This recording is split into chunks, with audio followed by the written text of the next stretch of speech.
বসিয়ে রাখো একা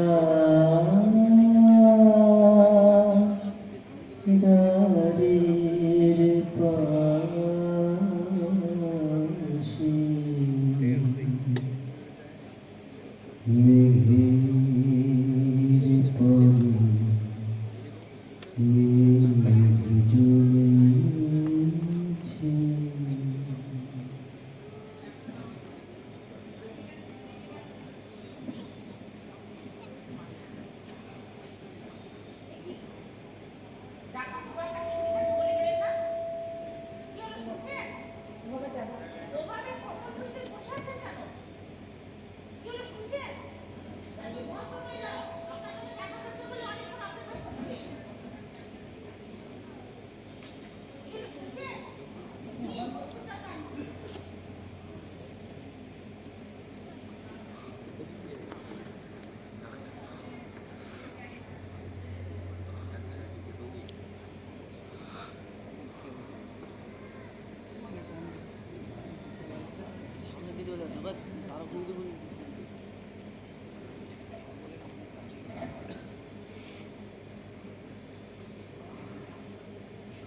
আপনি আবার মদ খাচ্ছেন? আপনি কাঁদছেন? কাঁদছি না তো, ব্যর্থতার বহিঃপ্রকাশ। প্লিজ মদের গ্লাসটা আমাকে দিয়ে দিন। স্যার জানতে পারলে আমার আর চাকরি থাকবে না। মদ না পেলে আমি এই যে তোমাদের এই দম বন্ধ করা পরিবেশে থাকবো না, সেটা তোমাদের স্যারকে বলে দিল।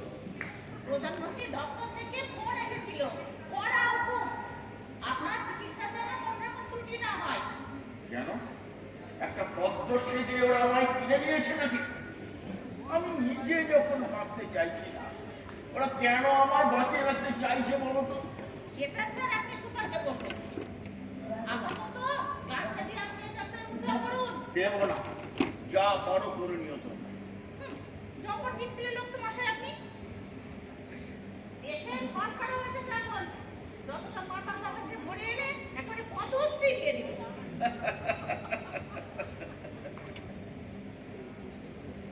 কথাটা বেশ মানিয়েছে তোমার মুখে। পদ্মশ্রী তো নয়, যেন পদশ্রীটাই ছুঁড়ে মেরেছে আমার মুখে। যাও যাও, এই গেলাসটা নিয়ে চট জলদি ভাবো তো দেখে এখান থেকে।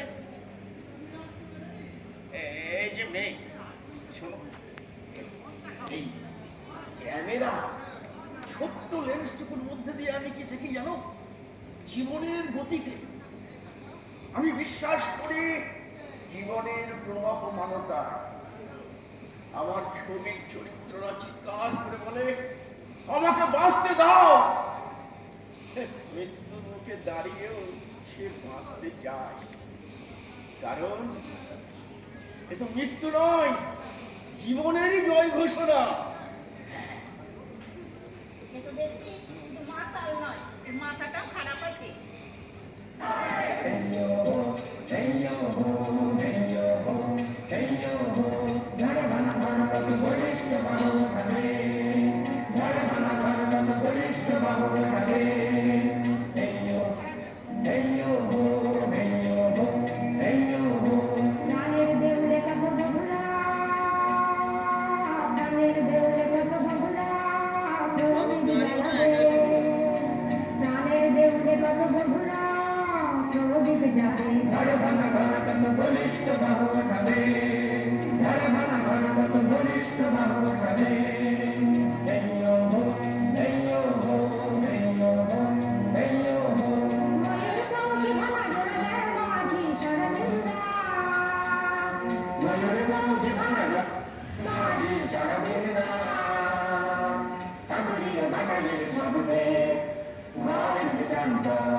মদই আমাকে চিনিয়েছিল মানুষের কাছে। আগামীর আগুন খেত গুণীজনেরা সোনাগাছির বেশ্যার কোলে মাথা রেখে মাতাল ঋত্বিককে ছুঁড়ে মেরেছিল ঘৃণার মিষ্টিকণ। বাইরের অবজ্ঞা, অবহেলা, অনাদর আর ঘরের মধ্যে অর্থ কষ্টে ঠুকতে থাকা সুরমার সামনে দাঁড়াতে ভীত আমি দিশাহীন তখন।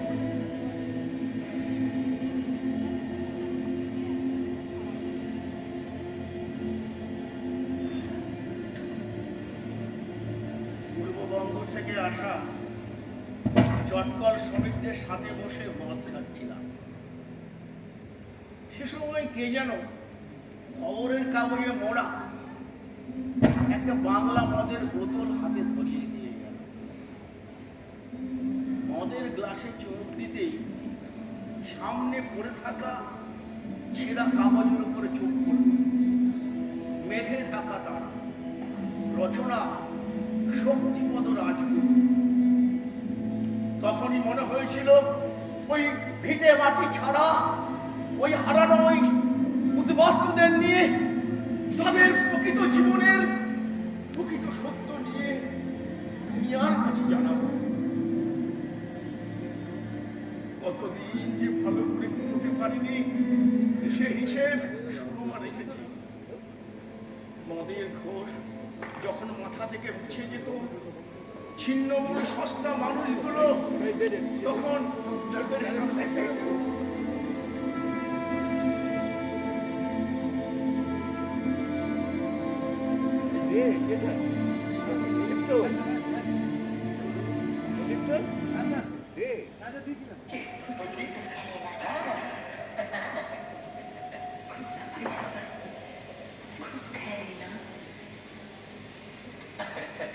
বাবার লাইফটা একেবারে হেল করে ছেড়ে দিয়েছে। যখন তখন দুতলা সিঁড়িতে ওপরে উঠে যায় একা। বাচ্চাটার এমন একটা প্রাণ হয়েছে মানে সব সময় হরিবিনোদ করে। দুতলা সিঁড়িতে ওপরে ওঠার হচ্ছে কি একটা ইচ্ছে না? দাদা, আমি কিন্তু নাচতে চেয়েছিলাম।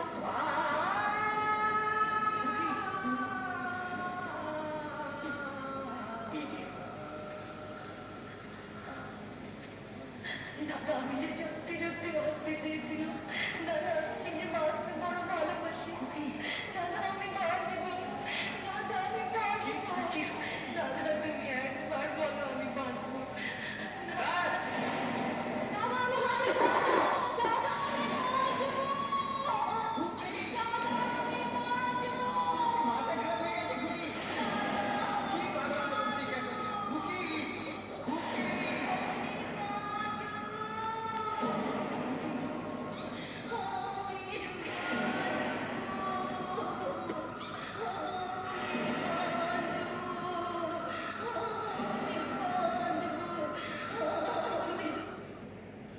নিতা, এই কাতর যন্ত্রণা আমাকে অস্থির করে তুলল। কত রাত যে ভালো করে ঘুমোতে পারিনি সে হিসেব সুরমা রেখেছে। মদের ঘোর যখন মাথা থেকে মুছে যেত, ছিন্নমূল সস্তা মানুষগুলো চোখের সামনে ভেসে উঠত। কত রাত ভাবতে ভাবতে সামলে কেঁদে উঠেছি। সুরমা ভাবত আমার বোধহয় মদ খেয়ে মাথাটাই নষ্ট হয়ে গেছে, মাথাটা খারাপ।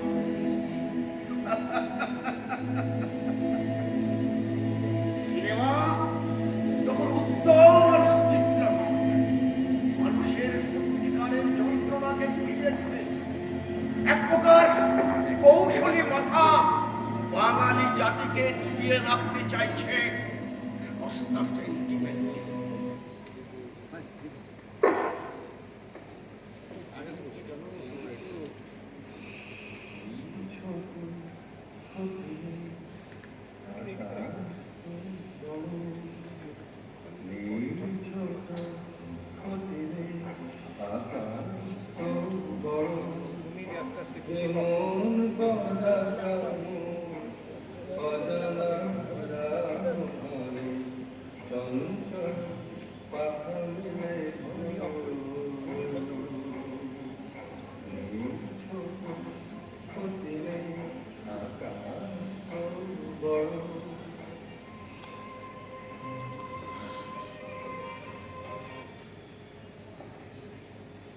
মেঘে ঢাকা তারাই আমি তখন নিমজ্জিত।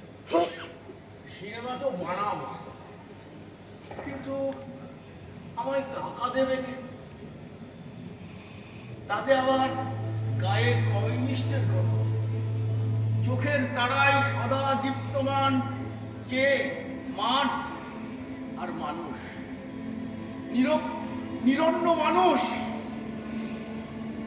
ধর্মীয় জাঁতাকলে যাদের পিষে মেরে ফেলা হয়েছে, ওরা হাত পেতে ভিক্ষে করতে জানে, কিন্তু হাতের মুঠি শক্ত করে জবাব চাইতে ভয় পায়।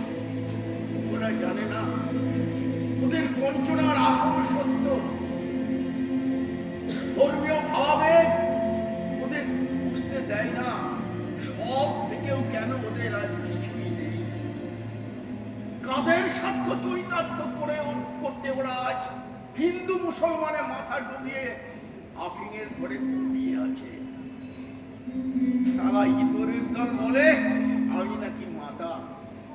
ওরে রাষ্ট্রীয় ঘরে পোষ মারা সুবরের দল, জেনেরা মাথা থাকলে মাথা হচ্ছে হবে।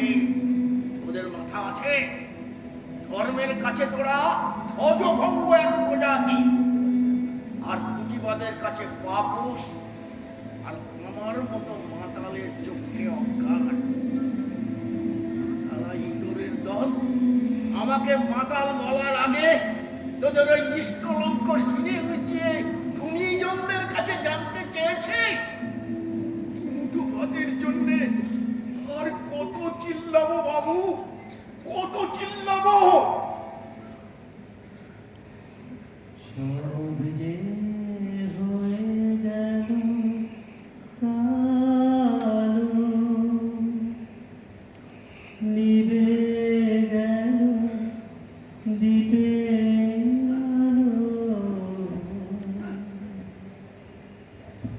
আকাশ পানে হাত বাড়ানো,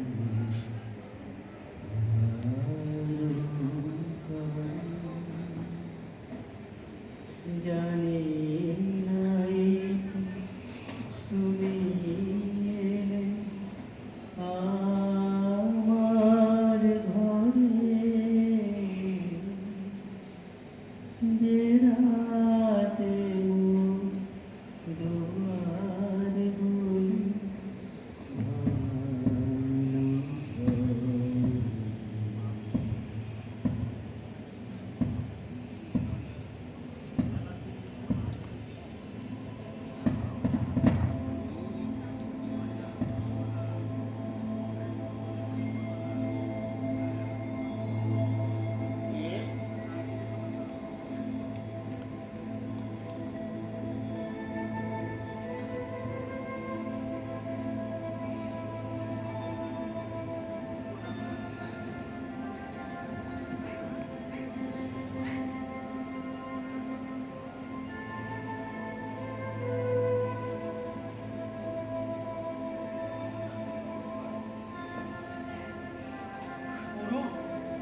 কেমন আছো সুরো? ভালো আছি, ভালোই তো রেখেছে। তুমিও কাঁদছো কেন সুরো? আমি কি সত্যি আর বাঁচবো না? বাঁচতেই হবে। উদ্যোগটিতে আটকে থাকলে চলবে না। আমি বলো পায়ে সিনেমার সেরা সম্মান অস্কার আমার হাতে তুলে দিয়ে তুমি বলবে আমি পেরেছি। শুনো, আমি পেরেছি।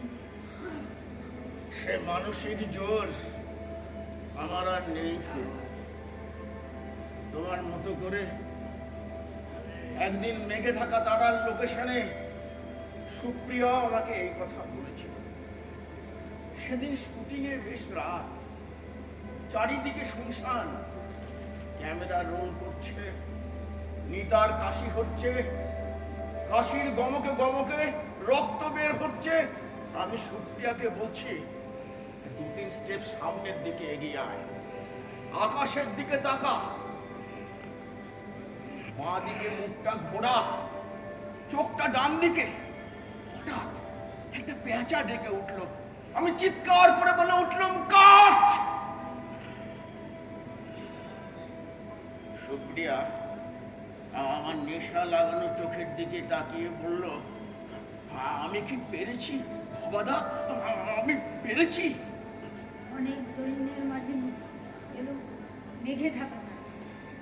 এই সিনেমা দেখার পর তারাশঙ্কর বাবু তোমাকে বলেছিলেন মানুষের দুঃখ যন্ত্রণা ছাড়া কি আর ছবি হয় না? আমার সবার জবাব, আপনার কাছে যা বাস্তব আমার কাছে তা নাও হতে পারে। তারপর নিজের লেখা গল্প নিয়ে করলাম কোমল ধান্দা। আবার আমি সমালোচিত বামপন্থী বন্ধুদের কাছে।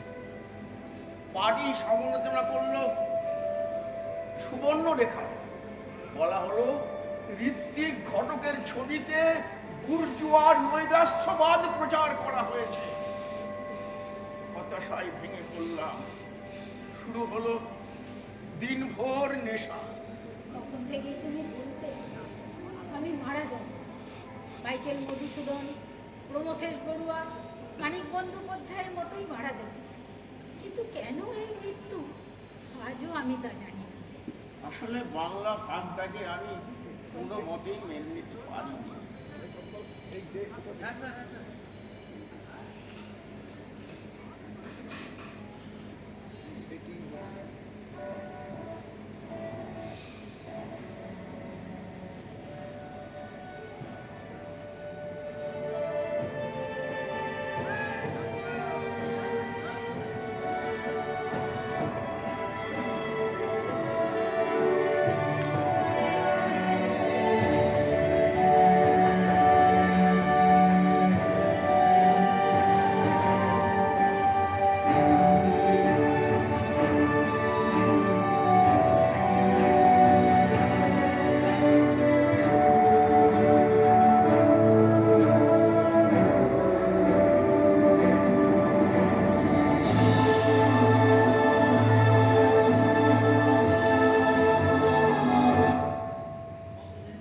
পারি না।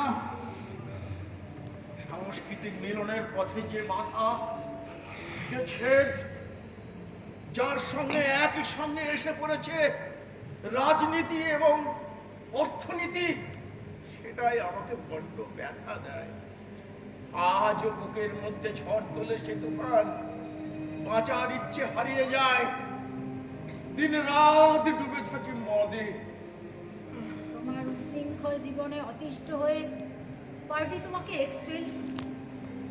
মানাবদা, কালী বন্দ্যোপাধ্যায়, মমতাজ আহমেদ খান সকলে তোমার বিরুদ্ধে চার্জের সমর্থন জানিয়েছে। অবশ্য কমরেড জ্যোতি বসু তোমার পক্ষে ছিল। কিন্তু এই পার্টি আইপিটি ওই আওয়াজটা একটু আস্তে করুন। দেবে না, সেটা তুমিও জানতে শিখো। জানতাম তো অনেক কিছুই। আওয়াজটা আরেকটু আস্তে করে দাও। টাকার অভাবে আমার কোনো জানাকেই মানুষকে জানাতে পারলাম না। আমি রিফিউজি বলে অনেক প্রডিউসার আমার ছবিতে টাকা দিতে রিফিউজ করল। মনে অনেক ঘৃণা নিয়ে বাইরে অতি যত্নে ওরা আমাকে বাঙাল ঋত্বিক। শুধু কি বাঙাল বলেই খান্ত হয়? কেতাবি বাবুরা তার আগে মাতাল শব্দটা জুড়ে দিয়ে মনের জ্বালা মেটায়। ওরা মানুষকে অজ্ঞতার আফিম খাওয়াতে যতটা বিলিয়ে দেয়, তার এক কানাকড়ি দিলে আমি কত কাজ না করতে পারতাম।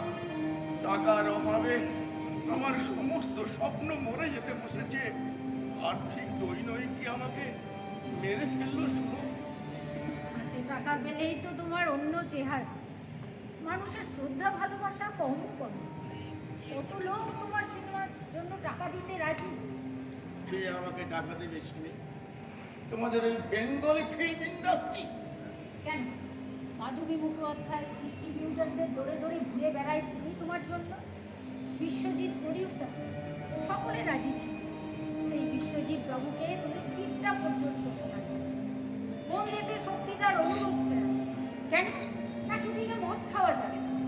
হিন্দিতে মেঘে টাকা তারা বলে রাজেশ খান্নার অফারও ফিরিয়ে দিল। ছিঁড়ে উড়িয়ে দিলে স্ক্রিপ্ট। বলো মিথ্যে কথা বলছি? যুক্তিতক্ক গপ্প নিয়ে সবাই কি বলাবলি করেছে জানো? তোমার কানে আসে ওসব কথা? বুঝেছি, ওরা যুক্তিতক্ক গল্প নিয়ে বলে ওটা নাকি আমার আত্মজীবনী। ওরা জানে না লেখকের সৃষ্ট চরিত্রই তার আত্মজীবন। লেখক তার সৃষ্ট চরিত্রের মধ্যে বেঁচে থাকতে চায়। মাতাল চরিত্রে অভিনয় করে সেটা যদি আমার আত্মজীবনে প্রকাশ পায়, তাহলে ওই রবীন্দ্রনাথের নষ্টনীর কেন নষ্ট নয়? রামায়ণ, বাইবেল, কোরআন, পুরাণ, একটা ধর্মের সঙ্গে আরেকটা ধর্মের কি আশ্চর্য মিল দেখেছো? প্রতিটা ধর্মেরই প্রধান চরিত্র হচ্ছে একজন শিক্ষাহীন পশুপালক, গোদা বাংলায় যাকে বলে রাখা। মহাভারত পড়েছ? চরিত্রগুলো কিরকম অসামাজিক না?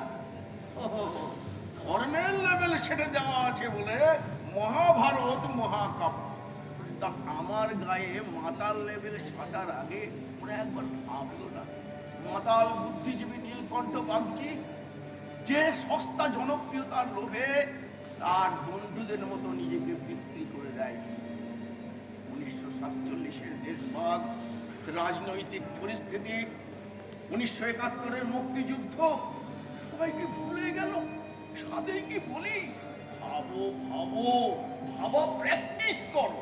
ভেবেই চলেছি, তোমাকে নিয়ে ভাবতে গিয়েই তো নিজেকে হারিয়ে ফেলেছি আজ। হাসপাতালের ব্যস্ত দিনের শেষে রাত গভীর হয়। কত ছবি চোখের সামনে ভেসে ওঠে। মাঘের এক ভার হিম করা শীতের রাতে চন্দ্রগুপ্ত নাটকে দলের সঙ্গে চাণক্য সেজে বসে আছে। আমি কমিউনিস্ট মনোভাবাপন্ন জেনে ওরা আমাকে মঞ্চে উঠতে দেয়নি। মাঝ রাতে কর্মকর্তাদের একজন এসে আমাকে বলল, নাটকে নাকি আমরা মানুষের ধর্মীয় ভাবাবেগে আঘাত করেছি। হাল ছাড়লাম না। পরের বছরই নিজের গল্প নিয়ে করলাম দলিল। সেন্ট্রাল স্কোয়াডের প্রয়োজনায় মঞ্চস্থ হলো সে নাটক। আর গণনাট্যের কনফারেন্সে দলিল নিয়ে যোগ দিতে পারি দিলাম বোম্বে। আর সেখানেই আমাদের প্রথম দেখা। তখন তুমি মা দিদিদের সঙ্গে বালিগঞ্জ প্রেসের বাড়ি, আর আমি শিলং থেকে সোজা কলকাতায় এমএ পড়তে আসি মামার বাড়িতে। বোম্বেতে ভিড়ের একটি দৃশ্যে সমীরণ দত্তের অনুরোধে খানিকটা অভিনয় করে দিয়েছে। রোগা চেহারার এক মানুষ আমাকে ধন্যবাদ জ্ঞাপন করতে আসে। শরৎচন্দ্র রবীন্দ্রনাথ না দিয়ে প্রেমের প্রথম মাসেই তোমাকে আমি লেনিন, স্টালিন, প্লেকানোভ কিনে দিয়েছিলাম বলে তোমার কি গোসা। আমাকে পৌঁছে দেওয়ার পথে রোজ তোমার বাড়ি পড়তে যাওয়ার সুযোগ। পৌঁছে দেওয়ার পথে তুমি শোনাতে হাওড়া বিলের গল্প, ময়মনসিংহ আর রাজশাহী। বেকার যুবকের ঘর বাঁধার স্বপ্নের ছবি বানালে না বুঝি গাঁটের কড়ি খরচ করে আমরা তুললাম সে ছবি। ভূপতি নন্দী বাড়িটা মর্টগেজ দিল, কে যেন প্রভিডেন্ট ফান্ড বানালো। শেষ রক্ষা হলো না। নিভু আলোর নিচে তুমি আমার হাত ধরে বলেছিলে, লক্ষ্মী আমি তোমার জন্য সব করব, তুমি কি আসবে? তোমাকে পেলে আমি গুছিয়ে জীবনটা শুরু করব। মনে পড়ে তোমার? কথা রাখতে পারিনি। জীবনটাকে কি করে গুছিয়ে রাখবো বলো তো? নিজের সমস্ত অক্ষমতা স্বীকার করে এক পরন্ত বিকেলে তোমাকে বলেছিলাম, আমি তোমার মোটেই যোগ্য নই, মিছিমিছি তোমাকে ডোবাচ্ছি। তুমিই বরং সাহস করে বলেছিলে, হয় মদ ছাড়তে হবে নয় তোমাকে। নেশায় ভোর থেকে তোমার চোখে চোখ রেখে বলেছিলাম, কোনোটাকেই ছাড়তে পারবো না, না মদ না তোমাকে। খুব কেঁদেছিলে তুমি সেদিন। সে চলার লোক যে তুমি কোনোদিনই হবে না সেটা জেনেই বিয়ে করেছিলে। বোম্বে থেকে তোমার সলিল চৌধুরী তারপরে জানালেন ফিল্মিস্তানে তোমার চাকরির খবর। তখন তুমি অধ্যাপক। ভেবেছিলাম এবার বোধহয় তোমার মদ খাওয়াবে। সবার অমতে মনে বড় আশা নিয়ে 1955 বৈশাখে বিয়ে। ভুল ভাঙল 1 বছর।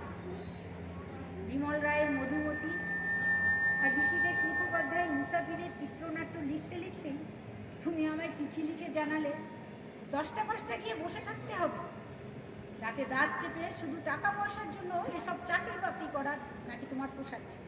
দেখো লক্ষ্মী, এই জীবন আমার না, ভাবছি চাকরিটা ছেড়ে দিলে চাকরি। ফের বেকার। কলকাতা এসে আবার ছবিতে হাত দিলাম। সুবোধ ঘোষের কাহিনী অবলম্বনে অজান্তে ছবির সঙ্গীত পরিচালনার জন্য এগিয়ে এলেন আলী আকবর খান। কাজের বিরতি নেই, ছবি মুক্তি পেল অযান্ত্রিক। উচ্ছ্বসিত দর্শক। জীবনে প্রথম সম্বর্ধনা পেলাম। কলকাতা বিশ্ববিদ্যালয় আমার মাথায় জয়ের তার পরের বছর শিবরাম চক্রবর্তীর কাহিনী অবলম্বনে করলাম বাড়ি থেকে পালা। খালেদ চৌধুরীর রাখা পোস্টার হোর্ডিং আজও কলকাতার স্মৃতি রাখা। বাড়ি থেকে পালিয়ে পর ফের ক্ষয়িষ্ণু জীবনের পথে। ছিন্নমূল কলোনিতে তখন দিন রাত বানালাম মেঘে ঢাকা তার। 70-এ কেন্দ্রীয় সরকার তোমাকে পদোন্নতি দিল। এরপর তোমার পদের মাত্রা আরো বেড়েই চলবে। খালাসি টোলায় তখন তোমার নিত্যসঙ্গী সন্তোষ কুমার ঘোষ আর সমর সেন। তোমার বেহিসাবি জীবন থেকে ফিরে আসার স্বপ্ন নিয়ে দাঁতে দাঁত চেপে সব তখন অপেক্ষা করছে। নুন আনতে পান্তা ফুরোনো তখন প্রতিদিনের ভাই সঞ্জীব দা নাম্বারটা দাও ভাই, তোমার মোবাইলের নাম্বারটা একটু সংসার দুভাগ হয়ে গেল। এক মিনিট। চাকরি নিয়ে সাইথিয়া চলে গেলাম। হ্যাঁ স্যার, দিয়েছি। তোমার কি আপদ? কি বলবো? আমি এসে ট্যাক্সিতে উঠি। আমি তো মা, 3টি ছেলে মেয়েকে তো আমাকেই রক্ষা করতে হবে। একা হয়ে গেল, একেবারে একা। মাথায় তখন মাস্ক আর লেলিন ছাড়া কিছু নেই। ছিন্নমূল কলোনিতে যাওয়া আসা বেড়ে চলল। লেলিনকে নিয়ে ছবি করবার জন্যে পার্টি কমরেডদের সাহায্য চাইলাম, কেউ রাজি হল না। মাস 5 পরে বোম্বে থেকে সাইথিয়ায় চিঠি এলো। 25শে বৈশাখ আসছি, 4-5 দিন জ্বালাবো না, শান্তিনিকেতনেই থাকবো। রোজ তোমাকে একবার করে দেখে যাবো। তারপর চিরকালের মতো রাম পালানো পালানো দেখি পাই। সেই পালালে তারপর এই প্রথম একেবারে 17 ঘন্টা ধরে পণ্ডিত মশাই গল্পের চিত্রনাট্য লেখে অজ্ঞান হয়ে গেছে। হ্যালুসিনেশন। তারা যেন রাস্তা থেকে কুড়িয়ে এনে রেখে গেছিল এই হাসপাতালে। এই সময় তোমার পাশে ছিলেন তোমার অজিতেশ বন্দ্যোপাধ্যায়।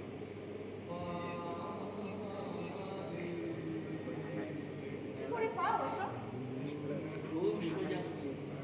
সুইপারকে বকশিস দিয়ে পায়খানার দেওয়ালের 2টো ইট সরিয়ে দিয়েছিলাম, আর সেখানেই সুইপার 1 বোতল মদ রেখেছিল।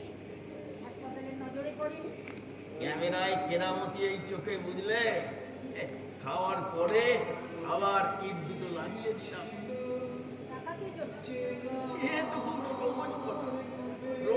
রতন চেনে। কেউ কেউ তো আসে যারা ওসব ওষুধপত্রের ব্যবস্থা করে যায়, আবার কেউ কিছু টাকাও রেখে যায়। পলাশির পদাবলী করবার জন্য টাকা সেজেছেন। উত্তমবাবুর সঙ্গে তোমার আলাপ কি করে হলো? সে এক লম্বা গল্প। কোন পলাশির পদাবলী ছবি করবার জন্য উত্তম তখন ডিরেক্টর হচ্ছে। সুপ্রিয়ার সুপারিশে টালিগঞ্জের স্টুডিও পাড়ায় অচানক আমার সামনে এসে জানালো মনে দিচ্ছে, আমিও নিমরাজি হই। তবে শর্ত হিসাবে দিলাম, আমার স্বাধীনতায় কোনো হস্তক্ষেপ করা চলবে না। আরও মাস দুই পর এক গভীর রাতে একটা রোমান্টিক যন্ত্রণার গল্প মাথায় এলো। টালমাটাল পায়ে উত্তমের বাড়ি ঋত্বিক ঘটক নাম শুনে বেরিয়ে এলো উত্তম। আমি তাকে বললাম, আমার আগামী ছবির জন্য স্ক্রিপ্ট লিখেছি, তোমাকে শোনাতে চাই, তবে বাড়ির মধ্যে নয়, বাইরের কোনো নির্জন পরিবেশে। রাজি হয়ে গেল উত্তম। আর অত রাতে নদের ব্যবস্থাও হয়ে গেল। পাঞ্জাবির পকেট থেকে বিস্তার খাতা বের করে শোনাতে লাগলাম গল্প। গভীর মনোযোগ দিয়ে উত্তম শুনে যাচ্ছে। তারপর কখন যে অজ্ঞান হয়ে গেছে মনে নেই। শেষ রাতে নেশা কমলে দেখিনি উত্তমের বিলাসবহুল বিছানায় আমি শুয়ে পাশের চেয়ারে বসে নীরব জিজ্ঞাসা নিয়ে আমার দিকে এক দৃষ্টি চেয়ে রয়েছে মা। নিজের কৃতকর্মের জন্য তখন আমার আর অনুতাপের অন্ত নেই। জিজ্ঞাসা করলাম, গত রাত্রে খারাপ কিছু করেছি কি? বিস্তার খাতা আমার দিকে মেলে দিয়ে বলল, এ তো সাদা খাতা, কিছুই তো নেই এতে। এই সাদা খাতা দিয়ে আপনি আমাকে গত রাত্রে ঘন্টার পর ঘন্টা মহাবিষ্ট করে রাখলেন। এমন করে বলে গেলেন যে একটি বারের জন্য বুঝতে পারলাম না এ আপনার অনেক দিনের মনে পুষে রাখা অব্যক্ত যন্ত্রণার বহিঃপ্রকাশ। এত অভিমান নিয়ে কি করে বেঁচে আছেন কোথায়? সুস্থ হয়ে উঠুন, আপনার না লেখা গল্প নিয়ে আমি ছবি বানাবো। চারিদিকে হাহাকার, নৈরাজ্য, ভুখা মানুষের মিছিল দেখতে দেখতে কবেই তো মরে গেছি। নতুন করে মরতে আর ভয় পায় না। নারীটা একবার ধরে দেখো তো শুধু, তোমরা যাকে মৃত্যু বলো, সে মৃত্যুর জন্য আমাকে আর কতক্ষণ ধৈর্য ধরে বসে থাকতে হবে? এই যদি থাকো তবে উত্তমবাবুকে বলা রোমান্টিক যন্ত্রণার গল্প নিয়ে সিনেমা বানানোর কি হবে? টেবিলের উপরে দেখো কিছু অগোছালো কাগজ, একেবারে শেষের দিকে দেখো কানে না দিয়ে গলায় চলে দিয়েছে। আমি কানে দিয়েছি, আমি কানে দিয়েছি তো ওই যে ফুল দিয়েছি তো ঘাড়ে দিয়ে দিয়েছি, তা আমি কী করবো? কতবার করে বললাম কানে দিতে ওইটাকে মুখের উপরে দিতে বলছে, ওখানে ঘাড়ে দিয়েছে ওইটাকে। জীবন যুদ্ধে বিপর্যস্ত হয়ে চিরদিনের জন্য হারিয়ে গেল। জানি প্রকৃতির নিয়ম অনুযায়ী সব কিছুই সেই আগের নিয়মেই শুধু নিজেকে আর চালিয়ে নিতে পারছিলাম না। আমার নির্ভরতার সাথে নিত্যদিন টানা পড়ে নেই নতুন এক আমিকে আবিষ্কার করতে। অন্ধকারে অন্ধকার হাতে যে আমাকে বসে আছে, সেখান থেকে ফিরবার কোনো ইচ্ছা আজ আর আমার নেই। নাম, যশ, খ্যাতি, অর্থ, বিলাস, বৈভব নামের চরম মিথ্যের বোঝা মাথায় নিয়ে চলতে পারছিলাম। অভিনেত্রী মায়ের সাথে কথা বলা ছেড়েছে মেয়ে। ওর মতে ওর নীরব অভিমানের কারণটা অবশ্যই মায়ের ব্যভিচারী জীবনের ওপর। কতবার ওকে চরম সত্যিটা সাহস করে বলতে গেছি, কিছুতেই এই চরম সত্যটার সামনে আমি নিজেই দাঁড়াতে পারি। একদিন ওকে বলেই খেতাম, তোমার আবার সম্পর্ক। ওর বাবার অবর্তমানে সারা রাত শুধু নীরবে চোখের জল ফেলেছি মা। ভোরের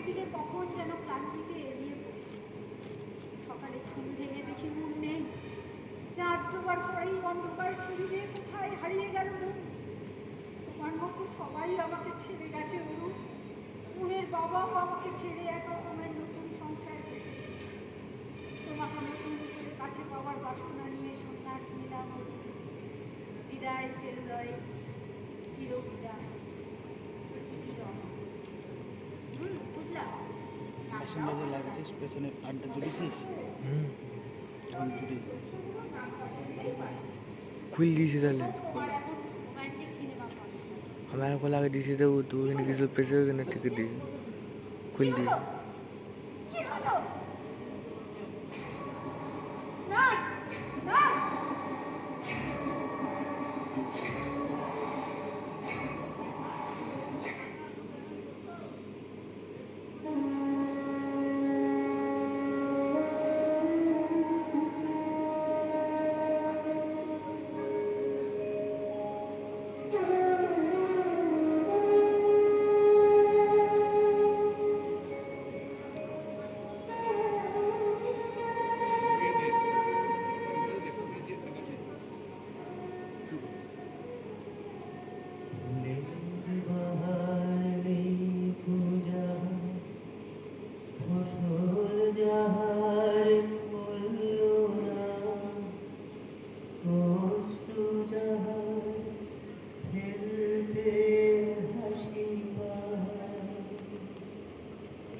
দিনের আলো যার ফুরালো সাঁঝের আলো জ্বললো না, সে বসেছে ঘাটের কিনারায়। ঘুরে আয় আমায় নিয়ে যাবি কে, শেষের শেষ খেলা। ঘুরে